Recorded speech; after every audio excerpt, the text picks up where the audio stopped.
Sir Thimmaiah ನಮ್ಮ ನಿಮ್ಮ ಹೆಸರು ಪರಿಚಯ ಮಾಡ್ಕೊಳ್ಳಿ. ನನ್ನ ಹೆಸರು ಚಂದ್ರಶೇಖರ್ ಅಂತ. ನಾನು ಮೈಸೂರಲ್ಲಿ ವಾಸ ಇದ್ದೇನೆ. ಮೈಸೂರಿಂದ ಇಲ್ಲಿಗೆ ಆಗಮಿಸುತ್ತಿದ್ದೇನೆ.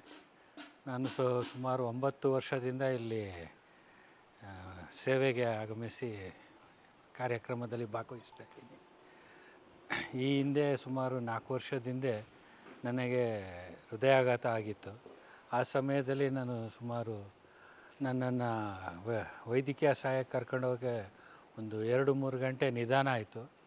ತೀರಾ ಬದುಕಲ್ಲ ಅನ್ನೋ ಸ್ಥಿತಿ ನಿರ್ಮಾಣ ಆಗಿತ್ತು. ದೈವ ಸಹಾಯದಿಂದ, ಈ ಸ್ವಾಮಿಯ ಕೃಪೆಯಿಂದ ವೈದ್ಯ ಉಪಚಾರ ಸಿಕ್ಕ ಗಂಟ ನನಗೆ ಯಾವುದೇ ರೀತಿಯ ತೊಂದರೆ ಆಗದೇ, ಪ್ರಾಣಾಪಾಯ ಆಗದೇ ಇದ್ದಂಗೆ ಕಾಪಾಡಿ, ಆ ನಂತರ ವೈದ್ಯಕೀಯ ಉಪಚಾರನ ಅನುಕೂಲ ಆಯಿತು.